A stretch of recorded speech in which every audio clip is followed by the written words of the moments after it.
50년 전 오늘 노동자가 사람답게 살 수 있는 세상을 외치며 불꽃처럼 산화한 청년이 있었습니다. 바로 고 전태일 열사인데요. 고인의 50주기를 맞아 여러 기념 행사들이 열렸습니다. 네, 정의당 김종철 대표 전화로 연결해서 오늘의 노동 현실을 진단해 보도록 하겠습니다. 대표님 나와 계시죠? 안녕하십니까? 네, 안녕하십니까? 네, 오늘 추도식 참석을 하셨는데 분위기 좀 어땠고 어떤 생각 드셨는지 짤막하게 여쭤보겠습니다. 네, 분위기는 좀 차분하면서도 또 이렇게 엄중하게 치러졌는데요. 이제 묘역 주변에 정리해고 당한 노동자들, 그리고 이제 뭐 부당 전환 배치 등에 항의하면서 파업하는 노동자들이 플랜카드 같은 걸 들고 시위를 하시더라고요. 예. 근데 이제 그러면서 중간에 좀 그 분에 받쳐서 막 구호도 외치셨는데, 예. 그만큼 현재 전태일 50주기가 됐지만 어려운 노동자들이 많다, 이런 좀 생각이 좀 들어서 마음이 좀 무거웠습니다. 네. 네. 그리고 50주기를 하루 앞둔 어제죠. 문재인 대통령이 전태일 열사에게 국민훈장 1등급에 해당하는 무궁화장을 추서를 했습니다. 노동계 네네. 인사로는 최초인데 어떤 의미가 있다고 보십니까? 일단 노동계 돌아가시긴 했습니다만 노동계의 상징적인 의미가 있는 전태일 열사에게 훈장이 추서된 것은 의미가 있다고 봅니다. 다만 근데 이제 이 훈장 추서만으로 이 현실을 바꿀 수는 없거든요. 예. 네.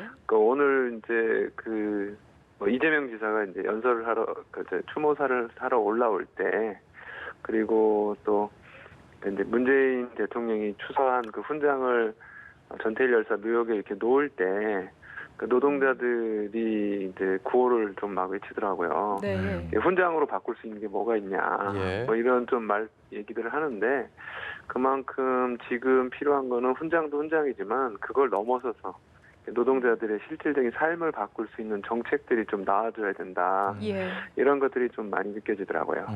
인식뿐만이 아니라 현실적인 그런 정책들이 좀 필요하다 이런 말씀이신데 그만큼 네. 지금의 노동 현실에 대해서 정의당은 후한 점수를 매기기는 어려운 상황이다 이렇게 보고 계시는 겁니까? 그렇죠. 솔직히 후하게 점수를 주기는 좀 어려운 것 같고요. 네. 왜냐하면은 여전히 이제 산재 사망자가 계속 나오고 있는데, 예.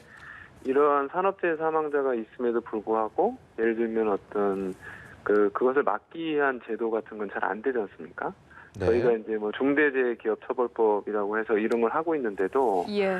뭐 지금도 좀 제정이 잘 안 되고 있고, 또 택배 노동자들도 과로사를 막 하고 있는데, 네. 이분들이 이제 산업재해를 예방하기 위한 어떤 산재보험 이런 것도 이제 의무 가입 대상이 아니고, 예. 뭐 그런 거를 악용해서 이제 사용자들이 이건 산재보험 안 들어도 돼, 이런 식으로 막 넘어가는 걸 이제 정부가 제대로 이렇게 못 잡아내고 있거든요. 예. 그리고 또 노조가 없어서 이런 일을 당하고 있다 이렇게 생각할 수도 있는데, 사실은 노조가 있는 곳에서도 최근 코로나 19를 틈타서 정리해고라든가 뭐 이런 것들, 막 해외 이전, 폐업 이런 게 막 성행하면서 예. 뭐 압이 교환이 되는 경우도 많이 있습니다. 이게 정부가 한번 제대로 지금 한 상황을 둘러봐야 된다고 생각이 듭니다. 네, 그 대표께서 지금 이야기하는 와중에 언급했던 중대재해기업처벌법이 최근에 언론에서도 많이 거론이 되고 있습니다. 이게 정의당이 20대 국회에 이어서 21대 국회에서도 1호 법안으로 발의를 하고 지금 통과를 추진하고 있는 법안인데요. 국민의힘이 힘을 보태겠다고 나서면서 특히 주목을 받고 있는데, 대표께서 처음 이렇게 이야기를 들었을 때 좀 기분이 어떠셨는지, 예상을 하셨는지 좀 이야기를 듣고 싶거든요.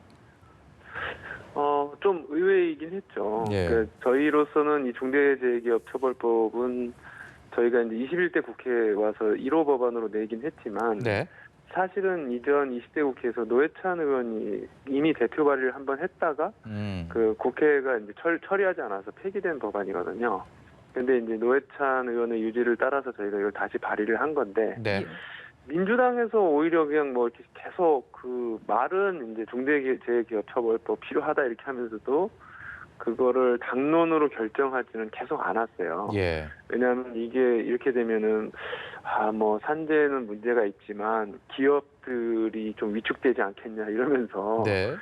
그런 와중에 오히려 이제 국민의힘 김종인 위원장이 저희 강은미 원내대표를 불러서 중대재해기업처벌법 간담회도 갖고 해서 이건 뭔가 변화가 있긴 있는데 하는 생각도 들었으나 네.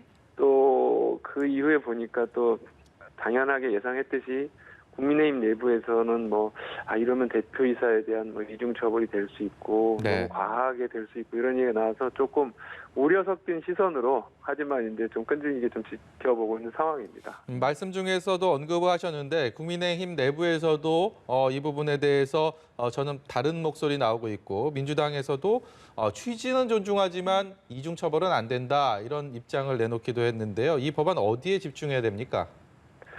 사실은 지금까지 이제 산업재해가 벌어지면은 그 현장에서 그러니까 어떤 이 총체적인 책임을 지고 있는 대표이사라든가 어떤 기업의 CEO 이런 사람들이 한테 책임을 묻기보다는 네. 예를 들면 현장 관리자가 소홀한 게 뭐가 있었나 그리고 어떤 소홀한 게 안전 의무에 소홀한 게 확인이 돼도 그걸 어떤 대표이사의 처벌 이런 게 아니라 예. 예를 들면 과징금을 더 세게 부과한다거나 이 정도로 처리를 해왔거든요. 근데 그렇게 해서는 사실은 산재가 줄 수가 없습니다. 네. 이 총체적인 책임을 지고 있는 대표이사가 안전관리 의무를 소홀히 해서 사망사고 같은 게 발생하면 내가 처벌받을 수 있구나. 예예. 이렇게 해야 돼야지만 이게 실제로 개선이 되거든요. 그래서 이 사업주에 대한 처벌 문제라든가 그리고 박주민 의원이 이제 이 상황에서 민주당 내에서는 이제 저희랑 비슷한 안을 내놨어요. 네.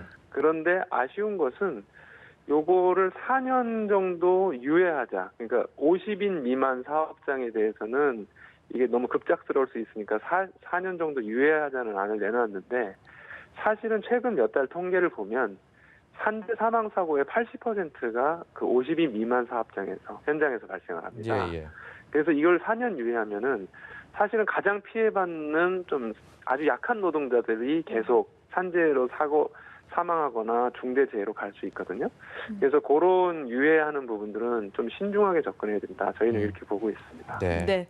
그래서 대표께서 이제 직접 만나서 이야기 좀 해보자라고 이낙연 대표와 김종인 위원장이 함께하는 3당 대표 회동 제안을 했는데 지금 좀 반응이 있는지 언제쯤 만날 수 있을 거라고 보십니까?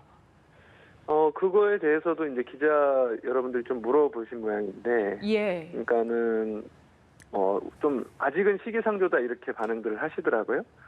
민주당, 국민의힘 양쪽에서 다요?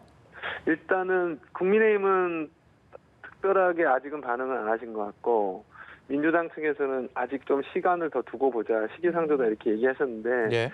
저는 그건 당연할 거라고 봤습니다. 왜냐하면은 이 법안은 국민들의 상당한 지지를 얻고 있는 법안이고 네. 만약에 이제 저희처럼 중대재해기업처벌법을 주장하고 있는 저와 이렇게 만나려면 최소한 이것에 대해서 전향적인 입장, 이걸 상당히 수용할 수 있다 이런 입장을 갖고 나와야 되지 않겠습니까? 네. 근데 자체적으로 입장이 결정되지 않았기 때문에 이걸 수용할지 말지 결정되지 않았기 때문에 아마 그런 상태에서는 저를 만나기는 어려울 거다 이렇게 예상은 하고 있었습니다. 예. 그래서 저를 만나는 게 늦어지더라도 여하튼 이것을 민주당이나 국민의힘 모두가 당론으로 좀 채택해서 좀 산재를 줄이고 좀 더 노동자들이 안전한 환경에서 일할 수 있게 됐으면 하는 생각이 좀 있습니다. 예. 오늘 말씀 여기까지 듣도록 하겠습니다. 지금까지 김종철 정의당 대표였습니다. 고맙습니다. 감사합니다.